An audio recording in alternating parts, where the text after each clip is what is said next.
After my dad, who was a doctor, passed away, my husband said, "We'll share the $2 million inheritance with my mom, LOL. I couldn't help but burst out laughing, because my husband and his mom are ... not in my dad's will ... welcome to cheat sheet tales. Where loyalty dies, lies bleed out, and the truth hits like a slap to the face. These aren't just stories, they're confessions soaked in betrayal and regret. Ever spotted a red flag when it was already too late?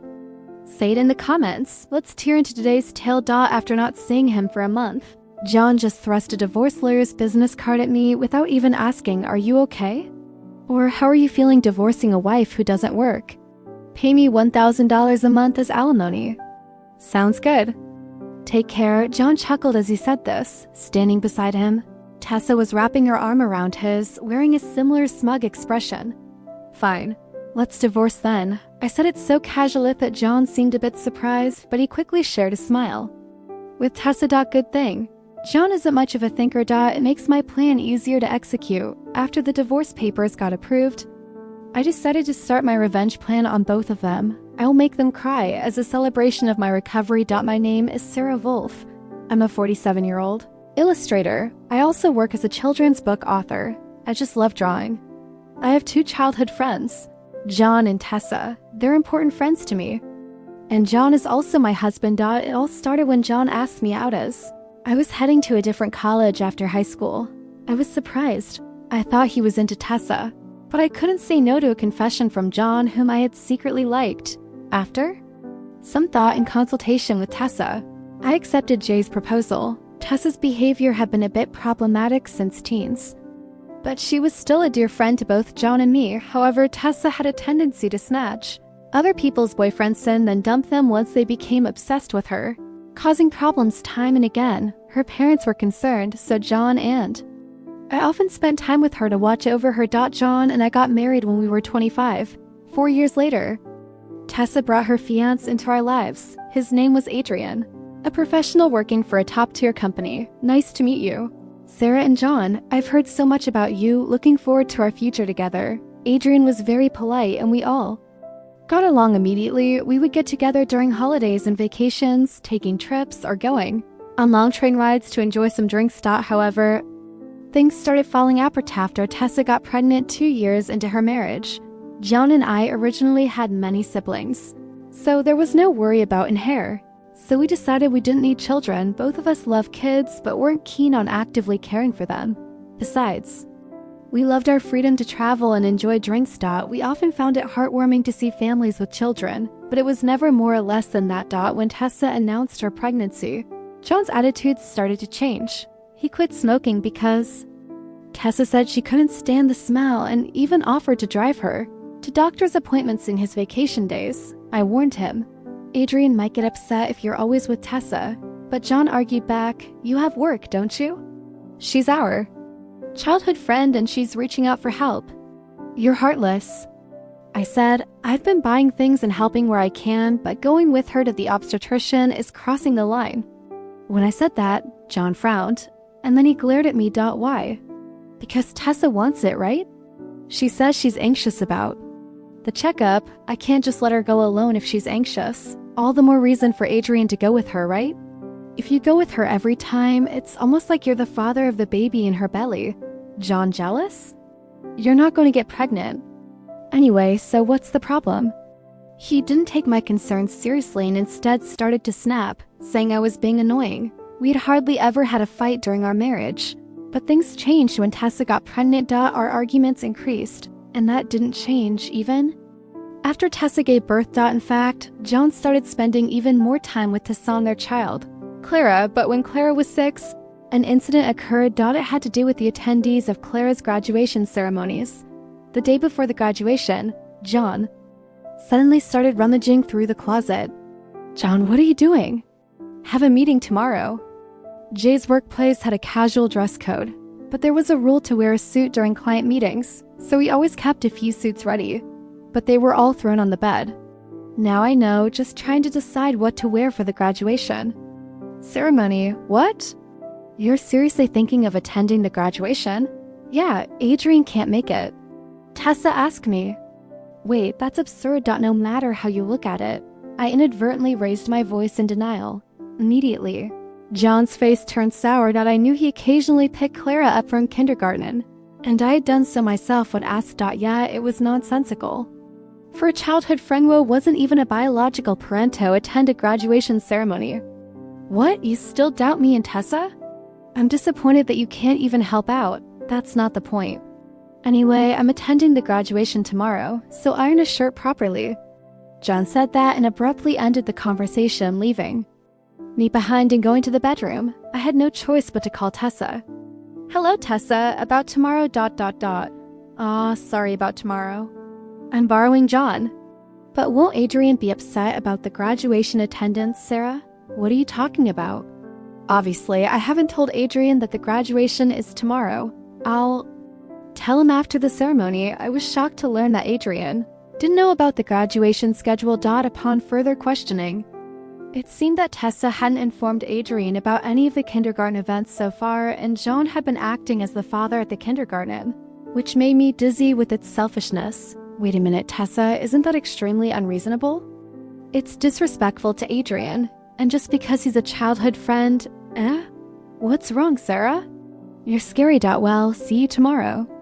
Wait, Tessa, I was trembling with anger at Tessa, who unilaterally hung up the phone. Still, in the end, I ironed a shirt, prepared a tie, and the next morning saw John off to Clara's graduation ceremony.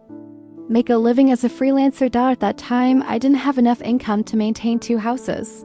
And John didn't have enough income to live alone. So he ended up moving into my place. Therefore, John had never paid the rent or utility bills for that room. Although I received some money from him for living expenses, it wasn't enough to maintain the place. Unfortunately, that room was already canceled. It was far from the hospital I transferred to, so I processed the cancellation the day after submitting the divorce papers. I didn't inform him because the real estate agent who knew the situation said they would contact him. Adrian and Clara suddenly disappeared and our house was sold. What are we going to do about our new house? I don't know. Maybe stay in a business hotel for now. As I turned on the speaker and started working, John yelled in frustration, "Don't screw with me." However, he seemed to remember something and started speaking in a more soothing tone. Well, whatever. When will you transfer the money? We're running low on cash. What are you talking about, huh? Don't mess around. I told you to pay $1,000, didn't I? Oh, I don't recall agreeing to that. My nonchalant response was met with incoherent screaming from John on the other end of the phone. Apparently, he thought he could get money from me and had been squandering it, even if he had $1,000 left. How did he plan to get by for the rest of the month? Hey, don't just stay silent. Say something. There's really nothing to talk about. My retort left John momentarily dumbfounded, but he soon started yelling again, growing increasingly annoyed. I addressed John in as cheerful a tone as I could muster. Anyway, we're basically strangers now, so please don't contact me anymore. You'll hear from my lawyer. Huh? Lawyer? Hey, wait a minute. I hung up without listening to John's response. He tried calling back several times, but I ignored it and eventually the calls stopped. However, angry that I didn't answer, John started ignoring calls from my lawyer. He certainly had a childish side, but I never imagined he'd be the kind of person who didn't mind causing trouble for others. I sighed deeply at John's selfishness. A few months later, after a temporary discharge from the hospital, I visited John's parents' house. In front of me were John and Tessa, both looking small and trembling. You telling my parents is a low blow. Oh, I just reported that we got divorced. John glared at me in response to my answer, but he shrank back under his father's stern gaze. Actually, I had a great relationship with my in-laws, even visiting and dining with them when John wasn't around. Despite being so well loved, I felt it was wrong not to share the details of our divorce. So I went to visit them. Is it true that you're remarrying Tessa? Yes, it's true. Tessa, Clara, and I are going to start over as a family. What are you talking about? Your only family is Sarah. She's not my family anymore. John's words made his father frown with a look that seemed to say, give me a break. John shook his head a few times, then handed me a piece of paper. It was a bill from a nearby luxury hotel. What's this? It's the bill from the hotel we stayed at. John, acting as if it was obvious, pointed at the bill on the table, then suddenly collapsed. Oh, what the heck, Mom? I didn't raise you to be like this. My mother-in-law, gasping for breath, was met with a look of disbelief from John. Next to him, Tessa wore the same expression. Why are you so angry? It's just that the family is changing because I'm getting married. Asterisk. Plus, you'll have a grandchild, a blood-related one at that. Aren't you happy? You two didn't. My mother-in-law, looking as if she couldn't believe what she was seeing, glanced at Tessa, then turned her gaze to me. Both my in-laws understood that I didn't want children and still treated me as their own daughter, of course. They treated Tessa, my childhood friend, similarly, but there was always a boundary between a daughter-in-law and a friend. I remembered Tessa often complaining about that. So I was certain my mother-in-law wouldn't be happy about this situation, and Tessa should have known it too. You do own Clara, right? It'll be your grandchild, so you'll be happy, right? It's because she's a child I've known since she was little. Oh, but half of her blood is from John, right? Even after all this, Tessa, showing no sign of remorse and acting as if she couldn't understand the problem, gave me goosebumps. At that moment, someone who had been silent until now spoke up. Enough already, it's disgusting, huh? Clara, who had been playing with her smartphone in the corner of the room, spoke to Tessa without looking up. The room fell into a stunned silence. My dad is the only one I consider my father. Whether we're related by blood or not, he's the only one. But you know, John has always been the one to attend your school events. I heard everything from Dad, how he was always informed of the event dates after they were over. How eventually even the events themselves were kept from him. But Dad always said I was his daughter, so I am his daughter, and I will never be yours. Clara glared at Tessa as she said this. Then, sitting beside me, she switched to a more concerned tone. You know, when I found out about this, I thought you would hate me, but Dad said that wasn't the case, so I came here today. Clara, I love you so much. You were so kind to visit me every day while I was in the hospital. I was really happy, Sarah. Clara, perhaps relieved of her anxiety, teared up and hugged me tightly. It might indeed be a child resulting from an affair between John and Tessa, yet it's a child I've taken care of for 15 years. There's no way I don't have affection for her. Speaking of which, Tessa, were you curious why I wasn't surprised when I found out Clara is John's daughter? Tessa looked startled. Before she could speak, a new person entered the room. We knew from the start. 10 years ago, actually. Adrian suddenly appeared, understandably so, as she had recently unilaterally demanded a divorce, citing irreconcilable differences. I was shocked when you mentioned divorce. Oh, and unfortunately, you're not divorced yet. The divorce papers are still here. Didn't you notice what? I figured it wasn't in Tessa and John's nature to confirm things, but I couldn't help but be stunned that Tessa, despite the 100-day waiting period for women to remarry, hadn't noticed for months. So Tessa is still my wife and Clara is still my daughter. Well, since there won't be a wife though, Wait, what do you mean? A 15-year-old can choose their parent. That's not true. Clara wants to be with Mom, right? Tessa said that and looked at Clara. Clara frowned at Tessa and held my hand. Tessa was speechless at that and glared at me. Then John suddenly burst into laughter. So that's what it is. You two are together, huh? But too bad. Isn't it impossible to live on Adrian's salary alone? Can you stop making weird assumptions? Also, it seems Adrian earns double the amount you think. Tessa knows about it, huh? It's probably a bluff. LOL. Besides, it's impossible for you to work while dealing with your illness. You'll just die miserably somewhere. This time I laughed at John's huge misunderstanding. John, seeing me suddenly start laughing, was getting frustrated. You didn't know about my income, did you? Huh? It's probably just a bit more than a part-time job. No, it's different. My annual income is $500,000. Huh? John's eyes and mouth were wide open in shock. Tessa was also stunned. In fact, over the past 10 years, I had become a popular children's book author and my income had skyrocketed from essays, interviews, and the like. Moreover, a film adaptation is planned soon. So my income is skyrocketing. Liar. Oh, do you want to see this? I said that and showed Tessa my bank account screen. It clearly showed a large amount of money being deposited every month. Tessa was at a loss for words when she saw it. Sarah, let's, make up, huh? What are you saying? Tessa was furious. At John's words, blinded by the money, I watched them blankly and then opened my mouth. Well, if you want to get married, feel free.o, and I'll definitely take the compensation for damages. Sarah? Wait, Sarah?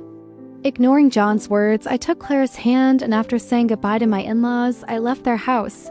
John originally worked at my father-in-law's company, but it was revealed that he was lying about going out for sales, and he was fired. My father-in-law planned to forcibly put him on a friend's fishing boat and work him to the bone. Working on a fishing boat was tough for an indoor-loving John, and he contacted me several times, but each time I notified my father-in-law, and eventually, the calls stopped.